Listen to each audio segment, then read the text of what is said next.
First time রান্নাঘরে ঢুকে চা করলে কি করে মেয়েরা, বিশেষ করে পাপা কি পারিয়েরা সো কল্ড।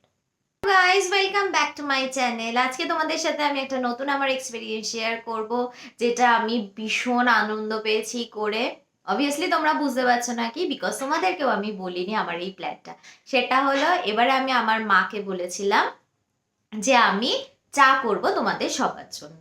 অ্যাজ ইউজুয়াল তোমরা সবাই জানো যে আমি কোনোদিন রান্নাঘরে ঢুকিনি, বাট দিস টাইম আমি যেহেতু নিজে ঠিক করেছিলাম, আমি মাকে বলেছিলাম সব কিছু আমি নিজে করব, শুধুমাত্র তুমি আমার সাথে যাবে, আমাকে জাস্ট একটু ইনস্ট্রাক্ট করে দেবে, কারণ আমি কিচ্ছু জানি না রান্নাঘরের কোথায় কি থাকে, মানে কোথায় ইউটেন্সিলস থাকে, কোথায় স্পাইসেস থাকে, আমি কিচ্ছু জানি না। সো ফার্স্ট আমি ঢুকেছি রান্নাঘরে। ঢুকে ফার্স্টেই যেটা আমাকে সব থেকে বেশি ভয় পাইয়ে দিয়েছে সেটা হচ্ছে রান্নাঘরের ওই সব অয়েলি জিনিসগুলো, মানে চারদিকে চিটচিট করছে, অয়েলি ছিল, মানে is so bad, it's so bad, মানে তোমাদের আগে আমি জাস্ট বলতে পারছি না। আমি ভাবছি যে এরকম এর মধ্যেও রান্না করো কি করে। মা বলছে এগুলো তো আমরা ডেলি করি, রান্নাঘর মানে একটু তেল চিটচিটে হবেই, প্লাস এরকম ভাবে জিনিসগুলো থাকে। সো আমি বলছি যে বাবা এর মধ্যে কি করে মানুষ রান্না করে, আমি তো ভাবতেই পারছি না। তারপরে সেকেন্ড যে টেনশনটা সেটা এলো, আমি তো চা করব বলে দিয়েছি, বাস চা করব যে চা করার সময় যে ওই গরম জল দিতে হয়, গরম জলটা বাই চান্স যদি আমার হাতে পড়ে যায় বা আমার গায়ে পড়ে যায় তখন কি হবে। কারণ মানে আমি ভাবছি যে আমার যদি হাতে পড়ে বা আমার পায়ে পড়ে যায়, ওখানে ফোসকা পড়ে যাবে, পুড়ে যাবে, আর আমার জিনিসটা খুব ভয় লাগে। বাট মা বললো যে অত আগে থেকে ভয় পেতে হবে না, তুই যা কর, আমি তোকে ইনস্ট্রাকশন দিয়ে দিচ্ছি কিভাবে কি করতে হবে, কারণ তুই তো বলেছিস তুই একা করবি, আমাকে তো তুই কিছু করতে দিবি না। আর হ্যাঁ, আমি এইসব ব্যাপারে না প্রচন্ড জিদ্দি আছি, ঠিক আছে, আমি যেটা বলবো আমি সেটাই করব। আর যেহেতু আমি বলে দিয়েছিলাম, মা ওই জন্য আমাকে আর কিছু বলেনি। জাস্ট আমি মাকে বললাম যে মা এবার বলো যে আমি কিসে চা করব। মা আমাকে বলে দিল যে কোন পটটায় চা করতে হবে আমাকে, তো মা নামিয়ে দিল আমাকে, আমি দিলাম। এবার আমি ভাবছি তিনজনের চা করতে হবে, তো কতটা জল নেব সেটাও তো বুঝতে পারছি না। তখন মা বললো ঠিক আছে আমি তোকে মাপটা বলে দিচ্ছি, বিকজ তুই তো সেটাও বলতে পারবি না। তারপরে মা আমাকে বললো যে দেখ ওখানে কাপ আছে, 3 কাপ জল মেপে মেপে নিবি, তো 3 কাপ ওয়াটার আমি মেপে দিলাম পটের জল, সেটা গরম হচ্ছিল। এবারে মা একটা কল চলে এসেছিল, ঠিক আছে, সো মা কলে ছিল, মা জাস্ট আমাকে বললো যে তুই এবার ওতে চিনি দিবি। এইবারে হচ্ছে মেন প্রবলেমটা, দ্য মেন প্রবলেম ইজ আমি চিনি আর নুন দুটোকে গুলিয়ে ফেলেছি, জানো তো, মানে কোনটা সল্ট আর কোনটা সুগার আমি দুটো গুলিয়ে ফেলেছি।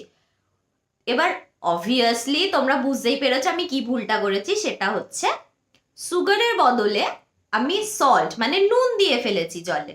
ব্যাস, এবার মা ফোনটা ছেড়েছে, ফোনটা ছেড়ে জাস্ট বলছে, বলে এটা তুই কি করেছিস। আমি বললাম কেন, তুমি আমাকে চিনি দিতে বলেছিলাম, তো চিনি দিয়েছি। মা বললে এটা তুই চিনি দিসনি, এটা তুই নুন দিয়েছিস। তারপরে আবার জলটা ফেলতে হয়েছে, ফেলে আবার আমি মাপে করে নিয়ে আমি জল গরম করেছি, করে মা এবার আমাকে পুরো বের করে দিয়েছে, ঠিক আছে, মা আমাকে বের করে দিল চিনিটা, বলে এবার তুই চিনি দে। চিনি দিয়েছি, মা আমাকে যতটা মা বলে দিয়েছিল। মা আমাকে বললো যে দেখো আমরা প্রত্যেকে তো খুব হেলথ কনসিয়াস, স্পেশালি আমি, ঠিক আছে, দেখলাম যে ওটা গরম হচ্ছে যখন, মা এবার আমাকে বললো তুই কি চা করবি আগে সেটা বল, তুই দুধ চা করবি না র চা করবি, ঠিক আছে, দুধ চা করবি না র চা করবি, তুই সেটা আগে ঠিক কর, কারণ তুই তো গ্রিন টি খাস আর আমরা কেউ গ্রিন টি খাই না, মা বাবা দুজনেই খায় না। আমি প্রচুর বুঝিয়েছি যে গ্রিন টি খাওয়াটা কতটা ভালো, বাট ওরা কেউ খায় না। সো আমি বললাম ঠিক আছে, দুধ চা আমি তোমাদের খেতে দেবো না, একদম দুধ চা তোমাদের আমি খেতে দেবো না, আমি তোমাদেরকে র চা করে দিচ্ছি, দ্যাট ইজ ব্ল্যাক টি, আমি তোমাদের করে দেবো। তো মা বললো যে তাহলে দে এবার চা পাতাটা। এবার আমি বলছি যে আমাকে তো দেখাও যে কোনটা, মানে ওই দুধ চার জন্য কোনটা ব্ল্যাক টি এর জন্য, আমি ওসব কিছু জানি না। তো এবার মা বলছে বলে এটাও কি তুই জানিস না। আমি বললাম না আমি জানি না, আমি যা শুনেছি যে দুটো চায়ের জন্য 2 রকম চা পাতা হয়, ঠিক আছে। এবার মা আমাকে দেখিয়ে দিল যে কোনটা ব্ল্যাক টির জন্য, র চায়ের জন্য আমাকে চা পাতাটা বের করে দিল।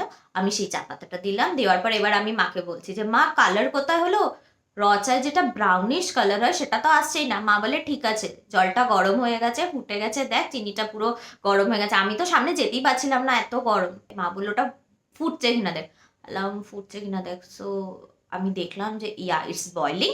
তো তারপরে মা বললো যে এবার যেই চা পাতাটা দিয়েছিস এবার এটা ঢাকা দিয়ে দে। তারপরে যখন আমি সরালাম প্লেটটা, সরিয়ে দেখলাম যে ইয়া ইটস ব্রাউনিশ। আমার যে তখন কি আনন্দ হচ্ছিল তোমাদের বলে বোঝাতে পারছি না। আমি দেখলাম ব্রাউনিশ কালার হয়ে গেছে। এবারে মা বলছে যে তাহলে এবার চাটা ঢাল, জলটা ঢাল, হয়ে গেছে তো চা। এবার আমি যে ঢালবো সেখানেও গিয়ে আরেকটা ভুল করছি, দ্যাট ইজ আমি ছাঁকনি, মানে যেটা মা বললো আমাকে যে ওটাকে ছাঁকনি বলে, ছাঁকনি দিয়ে ছাঁকতে হয়, ঠিক আছে, যাতে না ওই লিভসের সাথে না জলটা যাতে মিক্স হয়ে যায়।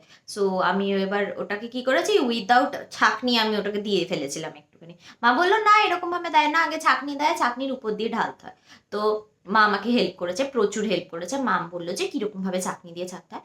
সো আমি দিলাম, দিয়ে আমি ছাঁকলাম, ছেঁকে দেখলাম মিয়ার অচার রেডি হয়ে গেছে। প্রচন্ড আনন্দের সাথে আমি নিয়ে গেলাম আমার পাপার কাছে। আর অবভিয়াসলি অ্যাজ ইউজুয়াল আমি পাপা কি পারি, যেহেতু তোমরা সবাই জানো, বাবা দেখে খুব খুশি হয়েছে, বলছে যে ওয়াও এটা তুই করেছিস, তো আমি তো আগে খাবো বলে আমি বাবাকে আগে সার্ভ করলাম, তারপর মাকে দিলাম, তারপর আমি নিজে নিলাম। আগে বাবা খেলো, বাবা বললো বাহ খুব ভালো হয়েছে, মা খেলাম, তারপর আমি খেলাম, then I got satisfied, satisfied with my work. So এটা তোমাদের সাথে এক্সপিরিয়েন্স আমার শেয়ার করলাম যে ফার্স্ট টাইম আমার চা করার এক্সপিরিয়েন্স কেমন। সো গাইস তোমাদের কেমন লেগেছে অবভিয়াসলি আমাকে জানাবে, আর এটাও আমার কমেন্ট বক্সে জানাতে তোমরা ভুলবে না যে তোমরা যখন ফার্স্ট টাইম কিছু ট্রাই করেছিলে তোমাদের কিচেনে, তোমাদের কি এক্সপিরিয়েন্স ছিল, কেমন এক্সপিরিয়েন্স ছিল, তোমাদের কেমন লেগেছিল, ঠিক আছে। ওকে গাইস, সো আজকের মতন এইটুখানি, বাই।